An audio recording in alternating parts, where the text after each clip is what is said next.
Hello, everyone.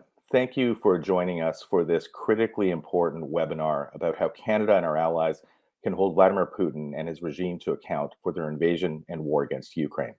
My name is Marcus Kolga. I'm a senior fellow at the Macdonald-Laurier Institute and president of the Central and Eastern European Council in Canada.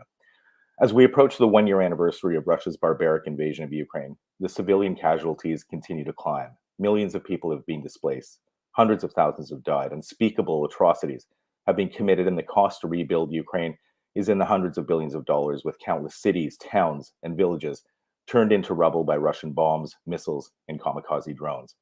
Today, we'll discuss the formation of a special tribunal to hold the Russian government to account for its aggression.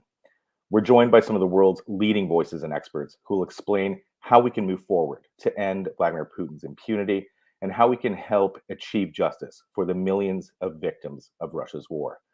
But before we get to that discussion, I'd like to introduce Estonia's Minister of Foreign Affairs, Urmas Reinsalu, who's been a leader in supporting Ukraine and the fight against Russian authoritarianism. Minister Reinsalu, the floor is yours. Will not prevail.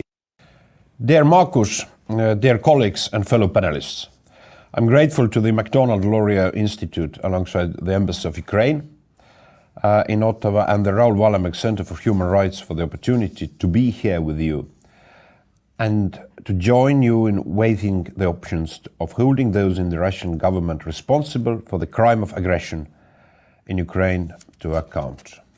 I would like to reason the case for prosecuting the Russian leadership to argue for the establishment of a special international tribunal and to look at which existing institutions would be best placed to take this task forward. Estonia believes that there is a vital to hold the political and military leadership of Russia accountable for the crime of aggression.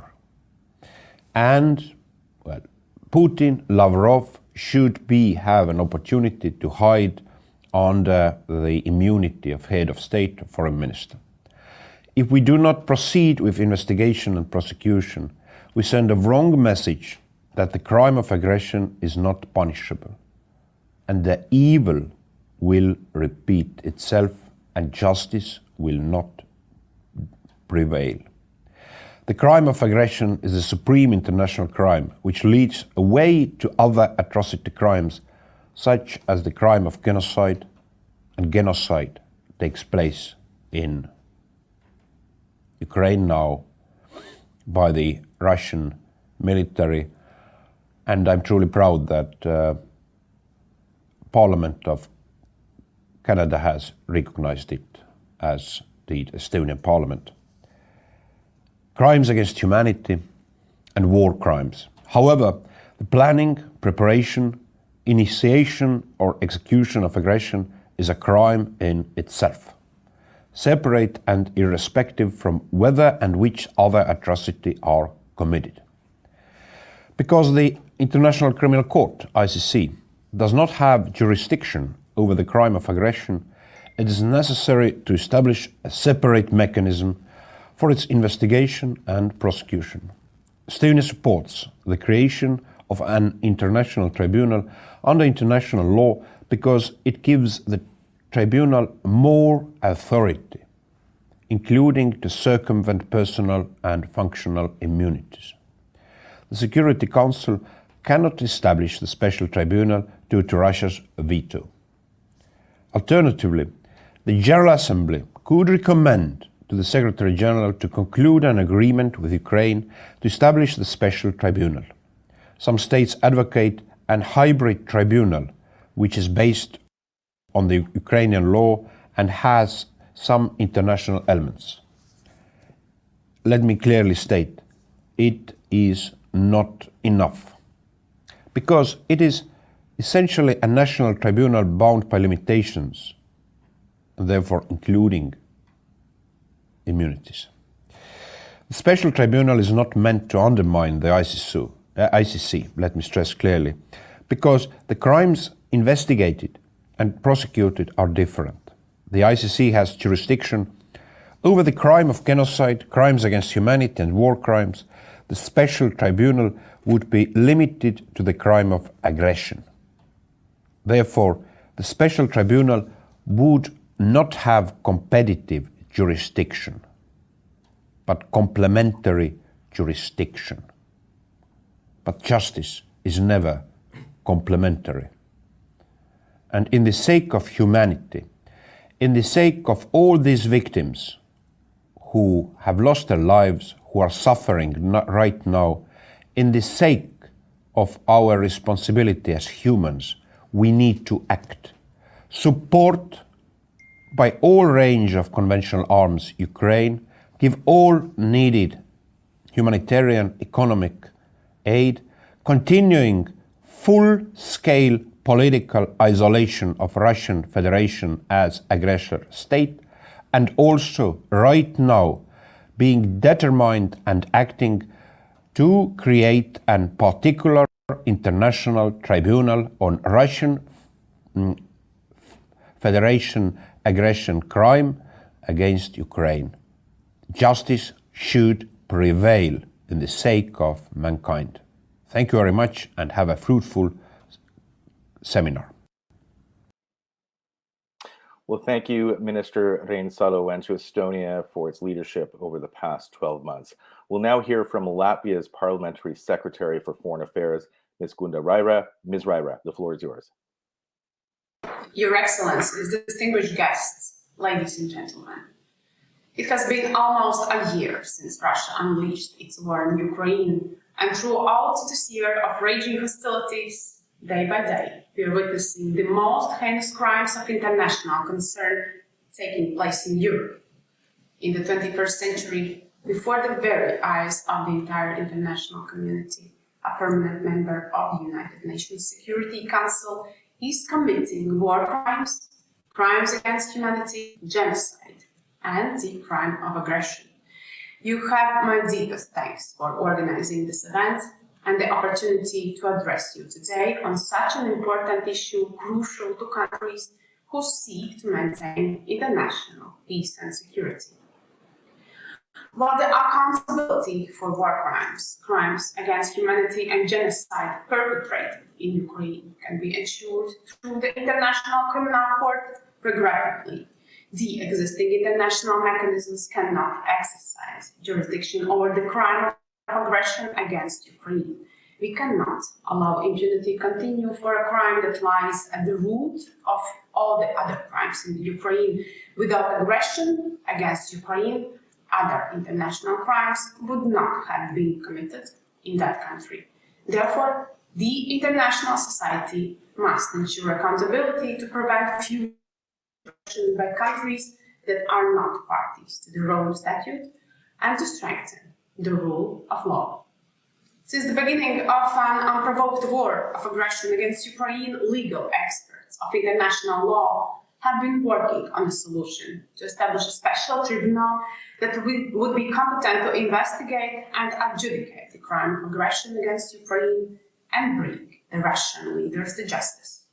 Latvia believes that to achieve this goal, we must garner a broad-based political support and establish an ad hoc international tribunal under the auspices of the United Nations. It would secure a strong international legitimacy and ensure effective prosecution by providing legitimate grounds for depriving top Russian leadership of their immunities. Latvia places a high value on the international legal order that guarantees international peace and security and acknowledges the importance of international law in fighting impunity. The war in Ukraine is not just a regional concern, it imperils the existing international order rooted in the rule of law. Therefore, we all share the responsibility to maintain justice. As I remain certain that our joint peace efforts are bound to succeed, let me thank you all for your overwhelming support in this matter and for your attention. Thank you very much. Thank you, Ms. Raira, and thank you to all Latvians for standing up with Canada and all our allies against Russia's criminal aggression. Olli Sassi is the Canadian Member of Parliament for Willowdale, and he is the chair of the Parliamentary Standing Committee for Foreign Affairs. Olli is an experienced international lawyer, and he recently signed a joint declaration calling for the creation of an independent tribunal. Olli, the floor is now yours. Good morning, everyone. It's my privilege to connect with you all, albeit remotely, to listen to the considered views of our esteemed panel of experts that will follow shortly. Thank you to the Macdonald Laurier Institute and to my good friend Marcus Kolga for making today possible. I speak today as a Canadian parliamentarian and the chair of the Standing Committee on Foreign Affairs and International Development. The concept of a tribunal on the crime of aggression has been championed by our Ukrainian friends for the past 10 months. That's why an organization of which I'm a proud board member, Parliamentarians for Global Action, that represents a network of 1,300 legislatures from over 140 parliaments around the world, has been advocating for the creation of such a body for many months. It's also why I recently joined the respective chairs of the Foreign Affairs Committees of 22 other European countries to issue a joint statement demanding the creation of such a special tribunal. I'm therefore pleased that the European Parliament has proven receptive and recently voted overwhelmingly in favor of the creation of such a mechanism. For almost a year, we have borne witness to the many atrocities Russia has unleashed on Ukraine. A special tribunal will unquestionably fill a gaping hole in our pursuit of international justice. I believe that this addition represents a progressive evolution to our existing legal architecture. After all, international justice must always remain focused on ensuring accountability for the most serious of international crimes. There is precedent for a tribunal of the kind we are discussing.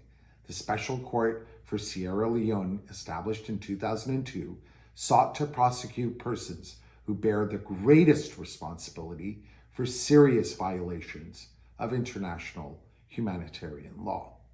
It is incumbent upon us to not only explore every possible remedy to Russia's atrocities, but to cultivate the collective political will of the international community such that the principal perpetrators of the devastation in Ukraine are held to account.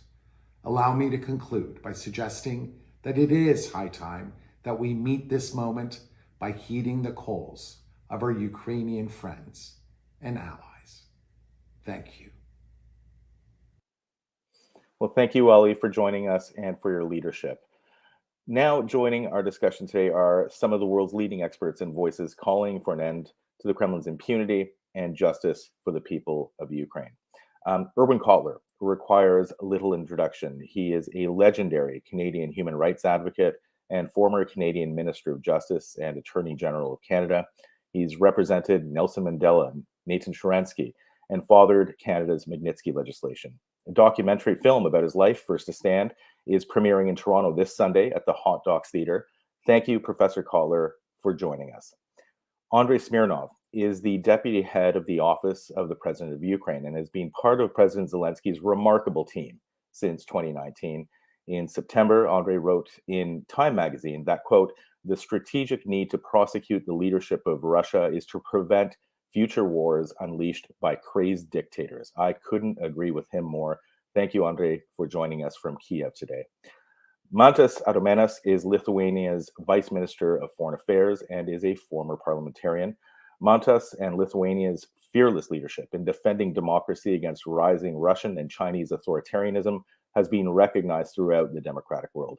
Their ongoing protection of exiled Belarusian and Russian activists offers hope for a democratic future in those nations where there may otherwise be none. Thank you, Mantas, for all that you do and for joining us today. Dr. Anton Kornevich is Ambassador at Large at the Ministry of Foreign Affairs of Ukraine and is an expert on international affairs. In 2019, Anton was appointed permanent representative of the President of Ukraine in the Autonomous Republic of Crimea. Thank you, Anton, for joining us as well from Kiev today. Now, I'd like to hand things over to Alexandra Hitchie, who has tirelessly advocated for Ukraine her entire life, but never more so than over the past 12 months. In recognition of her work, Canadian Lawyer magazine named her last year as one of Canada's top human rights lawyers. Vladimir Putin has also acknowledged the effectiveness of her advocacy by placing her on the Russian sanctions list shortly after the invasion. In addition to being a lawyer, Alexandra is the president of the Ukrainian-Canadian Congress. Thank you, Alexandra, for moderating this timely and critically important discussion today. Over to you. Thank you, Marcus, and thank you to the Macdonald-Laurier Institute and the Embassy of Ukraine in Canada for hosting this very important event. As others have said, in 2 weeks, we will mark the first anniversary of the full-scale invasion of Ukraine by the Russian Federation, and 9 years since the start of the war when Putin invaded Crimea in 2014. And as horrified as we were on February 24th, I don't think anything prepared us for the brutality that was to be revealed to the world when Ukrainian forces liberated Bucha and Irpin and other towns across Ukraine. I was in Bucha 2.5 months after the liberation in June of 2022. And as Ukrainians with their usual resourcefulness had restored the physical structures of Bucha, but the underlying trauma will remain for generations. And it is the atonement for this particularly sadistic evil that we are here to discuss today. We will call upon our Ukrainian guests to open and close today's conversation. And of course, we will hear from Lithuania's Vice Minister of Foreign Affairs, Adomenas, and from our own Professor Erwin Kotler, who can bring so many dimensions to this conversation. So I turn it over to Mr. Smirnov. Why is an international tribunal in particular of such importance for Ukraine? Dear colleagues and partners, I'm very glad to see you all, and thank you for your support to Ukraine, which you provide every day.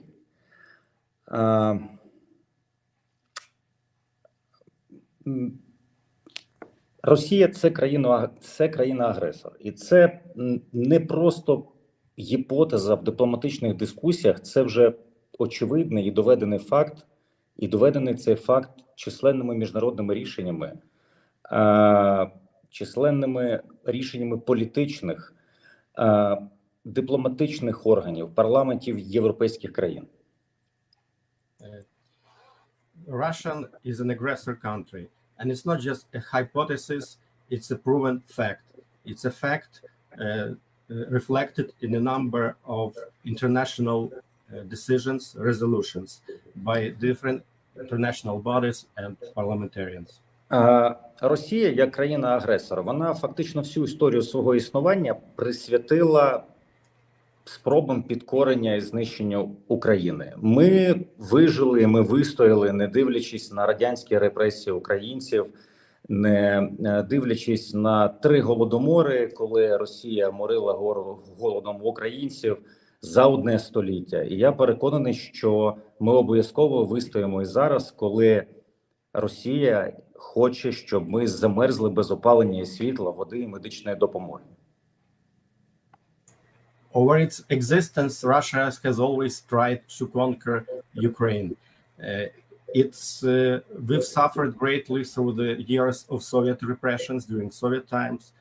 Ukraine suffered 3 famines over the last century. But I am convinced that we will prevail and we will be victorious. Тільки станом на сьогодні в Україні знищено близько 50 тисяч цивільних будинків, об'єктів цивільної інфраструктури. Зокрема, знищено 1500 закладів для дітей. 11 тисяч українських дітей було примусово вивезено з України в Росію, і сьогодні продовжують відбуватися спроби їх незаконного усиновлення. І це лише встановлені факти. Реальні масштаби трагедії можуть бути набагато більшими. As of today, Russia has destroyed about 50,000 buildings, as well as numerous thousands of objects of infrastructure. Over 1,500 childcare facilities, approximately 11,000 Ukrainian children have been forcefully removed from Ukraine into Russia. But these are only facts that we know as of today. The real scope of this damage and tragedies could be much bigger. З перших днів ескалації війни 24 лютого 2022 року юридична команда Офісу президента зайнялася пошуком ефективної юридичної зброї. Тієї зброї, яку чомусь сховали від світу далеко в бюрократичні шухляди. І ця зброя називається відповідальність за злочин агресії, яку не шукав ніхто більше ніж 70 років, спокійно споглядаючи за актами терору і агресії в Грузії в 2008 році, в 2014 році в українському Криму і на Донбасі. From the very first day of this war, of the 24th of February 2022, the legal team at the Office of the President of Ukraine has been seeking effective legal tools to counter this aggression. There are such tools. For some reason, they've been hidden away in some bureaucratic storage places. This tool is called responsibility for the crime of aggression. For over 70 years, no one was looking for it. Even after the aggression by Russia in Georgia in 2008, in Chechnya, and then in 2014 in Crimea. Ми уважно вивчили всі світові уроки притягнення до відповідальності за злочин агресії, первісний злочин, the primary crime, який провокує вчинення всіх інших злочинів, включаючи геноцид, злочин проти людяності, воєнні злочини. Ми зважили на всі ризики використання інших міжнародних інструментів і механізмів і приходимо до одного висновку, що єдиним безальтернативним та ефективним механізмом притягнення до відповідальності за злочин агресії Росії проти України є створення саме спеціального міжнародного трибуналу. We carefully studied all world experience, historical experience in terms of accountability for the crime of aggression, which is a primary crime which provokes the commitment of all other crimes, such as genocide, crimes against humanity, war crimes. So we've reviewed the all different possible mechanisms, and we come to the singular conclusion: the only, without alternative, effective mechanism to hold someone accountable for the crime of aggression is the creation of special international tribunal. Злочин агресії має унікальний режим юрисдикції, окремий від інших злочинів Римського статуту, таких як воєнні злочини, злочини проти людяності і геноцид. Країни, які не являються державами-учасницями Міжнародного кримінального суду, виключаються з юрисдикції цього суду в частині розслідування та можливості притягнення до відповідальності за злочин агресії, незалежно від того, чи є ці країни жертвою агресії, чи є вони агресором. Тільки за виключенням випадку звернення зі сторони Ради безпеки ООН. Враховуючи, власне, той факт, що Росія має право вето на рішення Ради безпеки, то таке звернення, його не просто складно, дуже складно реалізувати. Це, на наш погляд, є просто неможливим. І, відповідно, в даному випадку Міжнародний кримінальний суд не буде мати належну юрисдикцію в розслідуванні злочину агресії. The crime of aggression has a unique legal regime, which is separate from other crimes under their own statute, such as war crimes, crimes against humanity, and genocide. The countries which are not members of the International Criminal Court are excluded from the jurisdictions of this court in part that has to deal with the investigation and accountability for the crime of aggression, regardless whether they are victim of the crime or whether they are the aggressor, except for one case when the Security Council of the United Nations makes a referral. But taken into consideration the fact that Russia is a member of the Security Council, has a veto power, it's impossible to imagine such a scenario. Друзі, дійсно, ми б хотіли би скористатися всіма можливостями, юрисдикційними можливостями Міжнародного кримінального суду, але власне, підтвердженням існуючої проблеми є той факт, що за 9 місяців ескалації цієї війни, ескалації агресії, ми з вами не побачили і не побачимо зареєстрованого провадження в Міжнародному кримінальному суді по злочину агресії. Це точно не провина Міжнародного кримінального суду. Ми їм дуже вдячні за ту роботу, яку вони проводять, за документування і розслідування інших злочинів геноциду, злочинів проти людяності. Але існує ризик того, що злочин агресії так і залишиться непокараним. І навіть якщо Україна швидко ратифікує Римський статут, ми об'єктивно розуміємо, що цього ніколи не зробить Росія. А отже, зробить неможливим таке розслідування в межах мандату Міжнародного кримінального суду. Of course, we would like to utilize all capacity and possibilities of the ICC. But the confirmation of the existing problem is the fact that over the 8 months of the war, we haven't seen any court proceedings registered at the court. And it's not because of the ICC's fault.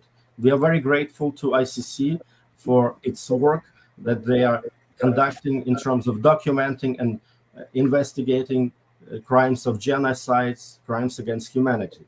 But there is a risk that this crime of aggression will go unpunished. Even if Ukraine quickly ratifies Rome Statute, we understand that Russia will never do this. So it makes impossible investigation of this crime within the mandate of the International Criminal Court. Тому, друзі, весь цивілізований світ має об'єднатися, щоб вжити всіх можливих заходів для відновлення і підтримки глобального миру і безпеки, особливо в той момент, коли ризик уникнення відповідальності за саму жорстоку і криваву агресію з часів Другої світової війни настільки великий. So the whole civilized world must unite and to affect all possible actions to renew and to support the global world health and security, especially in this moment when there is a risk of avoiding accountability for the most brutal and bloody aggressions since World War II is obvious. Thank you for your attention. Thank you, Mr. Smirnov. Ukraine is indeed fortunate to have you leading this advocacy effort on behalf of the Office of the President of Ukraine. I now turn to one of Ukraine's neighbors and allies, the Vice Minister for Foreign Affairs of Lithuania, Mr. Mantas Adomenas. Perhaps you can speak, Mr. Adomenas, to the work that has already been done to build consensus around this issue, and in particular from the perspective of our Baltic and European allies.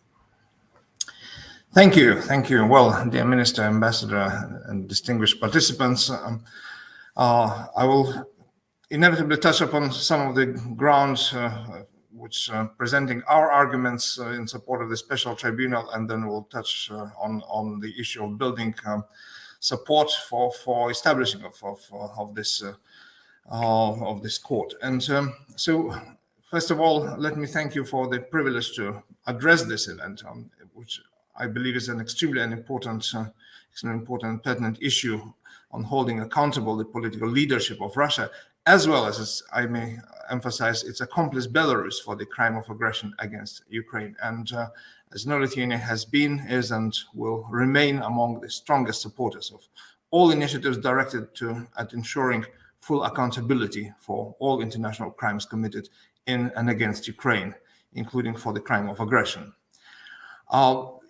First of all, the United Nations and the European Union have very clearly recognized that Russia's actions constitute aggression against a sovereign country.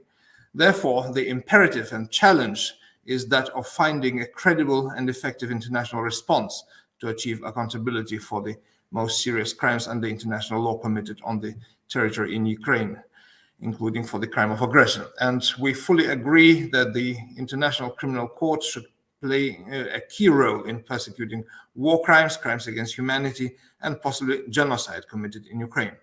However, ICC does not have jurisdiction over the crime of aggression in this particular case. Moreover, the ICC will likely face challenges in proving the connection between Russia's most senior political and military ranks and particular war crimes.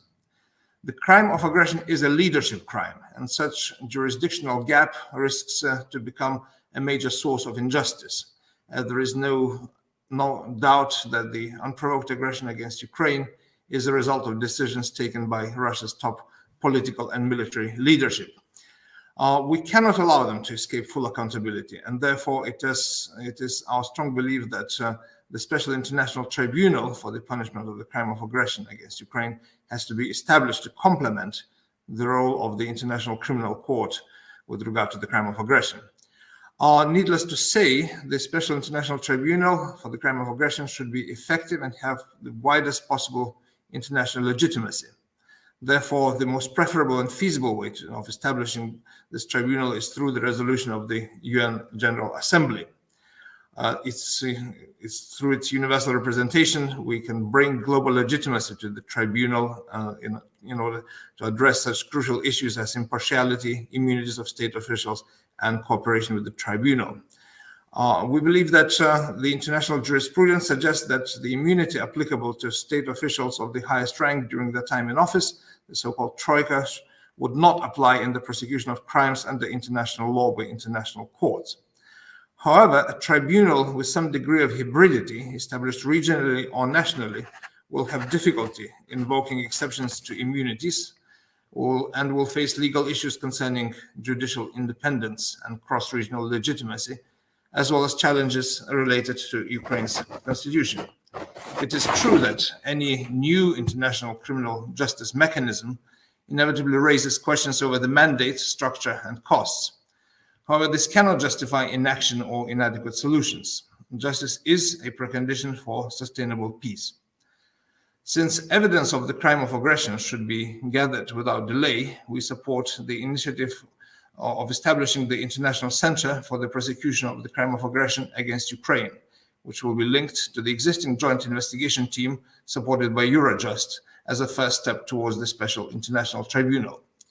Well, when it comes to gathering support for the establishing of a special tribunal, you know that Baltic states, along with Liechtenstein, Belgium, and Luxembourg, are on the EU level among the strongest and staunchest supporters of establishing such international tribunal under UN General Assembly resolution. We also participate in the core group to discuss the modalities of establishing such a tribunal, and are currently very active at the UN level, outreaching to other countries and building support in order to establish this tribunal, to explain the necessity of ensuring accountability for the crime of aggression and ways of achieving this. And the first step towards this solution is in the resolution to be fielded by Ukraine on principles underlying a comprehensive, just, and lasting peace in Ukraine. The language of the draft is currently doesn't give the full scope and full justification or grounds for establishing this tribunal, but we believe that adoption of this resolution would be an important stepping stone towards subsequent UN General Assembly documents. And so European External Action Service has instructed EU delegations to request appointments with their sort of MFA counterparts early next week, as soon as this resolution is tabled. And after the consultations in New York have been completed, EU delegations will receive the text of the draft resolution and talking points in support of it. And the outreach will begin to gather support for this resolution. And I trust that we can achieve a substantial majority at the UNGA, but only if we can build a strong, single-minded and unwavering coalition consisting of Ukraine, EU, US, UK, and other like-minded partners. And the time to do it is now, and only thus we can, I think, have the required support at the General Assembly to establish the special tribunal. Thank you very much. Thank you very much, Mr. Odomenas. Ukraine is truly fortunate to have such staunch neighbors and allies. I say in many of my appearances here in Canada that your support and the support of our allies makes our pain a little bit easier to bear. So thank you. I now turn to Professor Kotler, who brings many unique perspectives to this question, both from the political sphere as the former Minister of Justice in Canada and as an international legal scholar. Professor Kotler, what perspective does Canada bring to this? What do you bring to this? And have you given any consideration to what the terms of reference for such a tribunal might look like?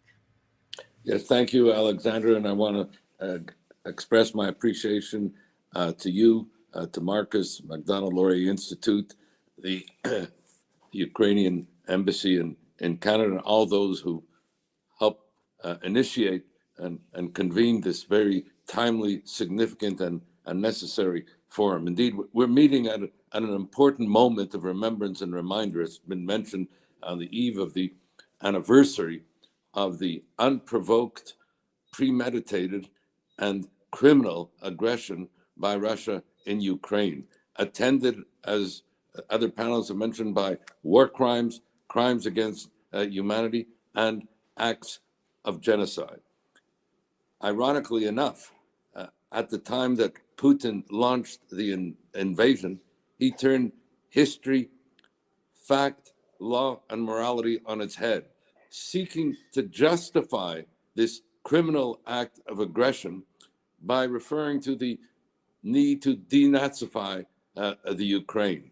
That resulted in Ukraine itself instituting proceedings against Russia for their standing violation of the Genocide Convention. In fact, the Nazification theme of Russia is a direct and standing incitement to genocide, which the courts have held is a breach of the Genocide Convention, whether or not acts of genocide follow, which they have in this case.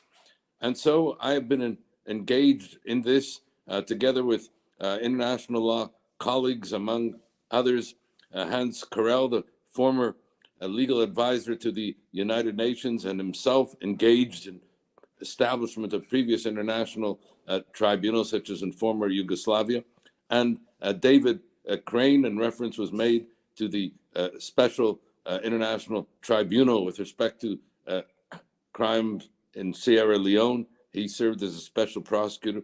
And we have put out a white paper mandating, in effect, through the principle and precedent, the need for establishing an independent tribunal for the crime of aggression in Ukraine, otherwise known as the mother of all crimes, and under which all other crimes end up being committed.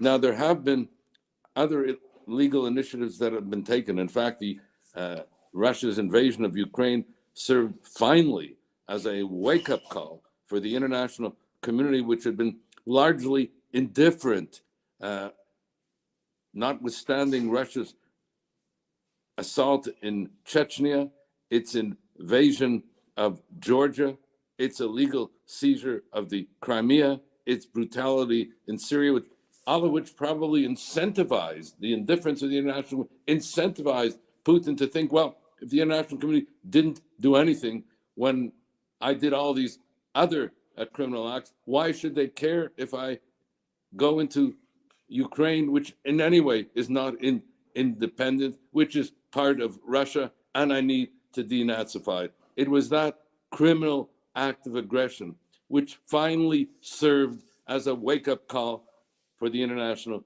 community, underpinned by Ukraine's courage and bravery, and Ukraine undertaking the necessary legal initiatives to begin with, as I mentioned, through the case at the ICJ, followed afterwards by investigation at the ICC, followed by establishing a special inquiry under the auspices of the UN Human Rights Council, followed by initiatives with respect to the European Court of Human Rights, all of which led us to realize that the one compelling and necessary legal initiative that needs to be taken, lest the crime of aggression and those engaged in it go unpunished, including those complicit from Belarus and the like, because there's no other jurisdictional framework that can bring Putin and the military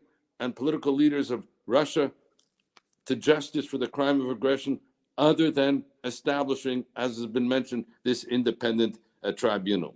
And so we produced a white paper. When I say we, Hans Karel, David Crane, and I joined them myself, which contains a draft UN General Assembly resolution to establish such an international tribunal, a framework for an agreement between Ukraine and the UN to establish it itself, and a draft statute setting forth the framework and mechanisms for it. The whole anchored in international human rights law, international criminal law, principle and precedent from Nuremberg to Sierra Leone. The legal authority, the legal framework, the legal mechanism are there. All that is necessary at this point is the political will to bring it about. I'm pleased that, as we saw today, we have the engagement and they've been there from the beginning of Estonia and Latvia. We have the involvement of the Baltic states. In December, France and Germany also expressed their support, as did the European Commissioner and otherwise.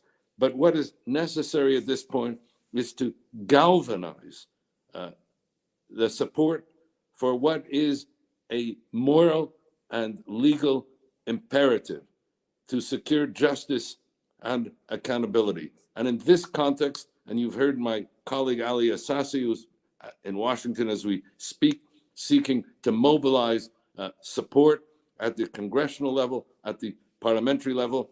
I met recently with the Canadian Foreign Affairs Minister, Melanie Joly.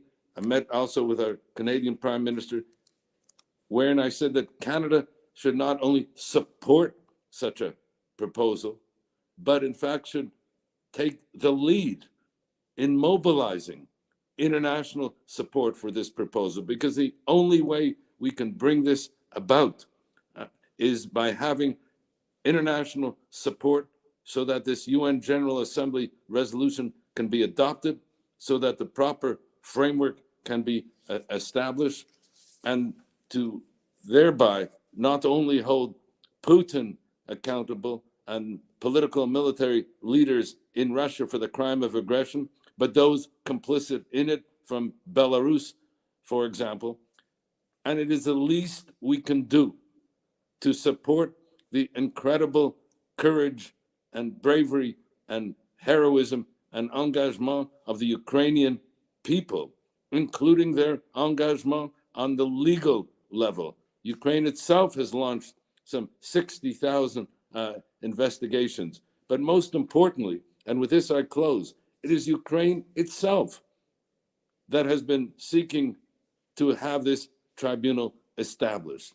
The least we can do, given the horrific suffering of the Ukrainian people, along with their incredible bravery, is to join with them in seeking justice for the victims and accountability for the human rights violators, and protecting the integrity of the international legal order and the UN Charter, which has been under assault from the day that this criminal aggression has been launched. And so let us all come together, join with the brave Ukrainian people, establish this tribunal. And as I said, this will be the enduring legacy of justice for the Ukrainian people and accountability for the aggressors. Thank you. Thank you, Professor Kotler. I pray that your passion is contagious and that the proposal for a special tribunal achieves consensus in the very near future. I now turn it over to Ambassador Korinevich to close on behalf of Ukraine, from the Ukrainian perspective, what further steps do you see that need to be taken for the formation of such a tribunal? Thank you very much, Madam Moderator, distinguished colleagues, dear ministers, dear colleagues and friends and partners. It's a big pleasure and honor to be present today during this discussion with such a high level of speakers and of professionals working on these matters for many years, for decades. And of course, we are very grateful to all our colleagues who are present here today and to our friends from Lithuania, Estonia, Latvia, Canada, for all the support which we get in this endeavor, in this effort, which we believe is not only the Ukrainian effort and endeavor. This is an effort for securing international peace, international stability, international security, and actually securing the Charter of the United Nations and its fundamental principles, in particular the principle of non-use of force or threat by force. And we started to work, as Mr. Smirnov mentioned, we started to work on this issue almost a year ago. And I think that in this year, we got quite good results, which make us enthusiastic on the way forward, on the further road, in order to get the result, in order to get our job done, to establish a special international tribunal for the crime of aggression against Ukraine. This time we got several resolutions of many parliamentary assemblies of international organizations, namely 6 resolutions of the Parliamentary Assembly of the Council of Europe, 5 resolutions of the European Parliament, in particular one, as of now, the final one, the 5th is a special one dedicated specifically to the issue of the establishment of the special tribunal, 2 resolutions of the Parliamentary Assembly of NATO, resolution of Parliamentary Assembly of OSCE, resolutions of several national parliaments, public positions, public statements by many of our friends and colleagues and partners from many states, starting from heads of states, heads of governments, ministers of foreign affairs, heads of parliaments. Now, this issue is also risen in all the 3 last conclusions of the European Council of the European Union, the last of which, as of now, was published yesterday. And there is a notion that accountability for the crime of aggression against Ukraine must be ensured, must be secured. So that was all that said. I think that as of now, within this almost a year of work, we have put in minds of many brilliant scholars, professionals, experts, and also governmental officers that accountability for the crime of aggression must be ensured. That this crime of aggression, which is the biggest aggression since the 1945, at least in Europe, shall be ensured, and the perpetrators of this crime of aggression must be brought to account. The question is how to do that, not if.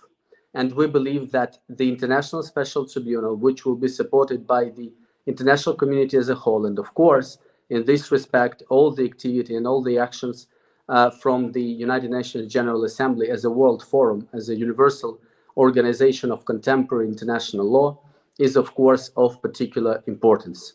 As Mr. Smirnov already brilliantly mentioned, our effort, and as Professor Kotler also mentioned, and Minister Adamanas, our effort does not intend to impede, to hamper, to intervene into activity of the International Criminal Court.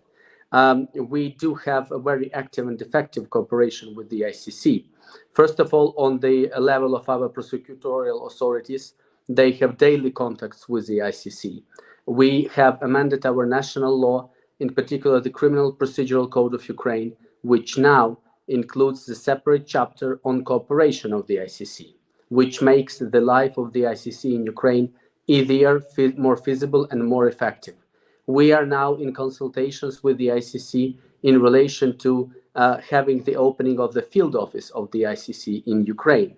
So we are doing everything we can in order to assist ICC in their investigation of war crimes, crimes against humanity, and crime of genocide committed in the territory of Ukraine by Russian soldiers and other Russian citizens. But we do believe that this gap, which now exists in current infrastructure and architecture of international criminal justice, the gap for responsibility for the crime of aggression must be filled in our particular situation, because there has never been a case after Second World War when the aggression was recognized as such, as an aggression, as an act of aggression, by so many international organizations, including in particular by the United Nations General Assembly, by the overwhelming majority of votes of states. So that is why we believe that while condemning the aggression, there should be the natural step forward, the natural second step, bringing to accountability for committing this aggression. So that is why we are doing this job. And as of now, we are moving from this political track to more legal and technical work in order to get the job done. We recently gathered a core group of states, which now enlists more than 20 states, and had a first in-person meeting in Prague in the end of January, a group of like-minded states who are partners in ensuring accountability for the crime of aggression against Ukraine. And we hope that this core group will really provide us with the key answers to the key legal questions in relation to the establishment of the special tribunal. It is also very important, the thing which was already mentioned by Minister and by other colleagues, the establishment in The Hague of the International Center for the Prosecution of the Crime of Aggression, on the basis of the currently existing joint investigation team and within the premises of the Eurojust. This will be the first real international effort in relation to real perpetration of the crime of aggression since Second World War. The first coordination of national investigations of the crime of aggression with international support and with international support in relation to securing the evidence and gathering the evidence in one place. For the special tribunal, when established, it will be able to use the results of the work of this international center for the prosecution of the crime of aggression. So talking about the next steps in particular, with assistance of our colleagues and partners, we believe that the work of this center should start as soon as possible. It should be established as soon as possible. As we hear, this can be done quite quickly in several months. And we are, of course, looking for it and working for it, and start the activity of this center. We believe that this is a very important practical, legal, technical step forward to the establishment of the special tribunal. And of course, we will also use the currently existing new mechanism of the core group in order for us to find the solutions to all the legal questions. We will also use and avail ourselves of the opportunity to use the opportunities inside the United Nations General Assembly to table some other draft resolutions which deal with accountability for the core international crimes committed in the territory of Ukraine, in particular, which would specifically also mention the need to ensure accountability for the crime of aggression against Ukraine. And with that purpose, in order to ensure that accountability, to establish a special tribunal which would serve this goal.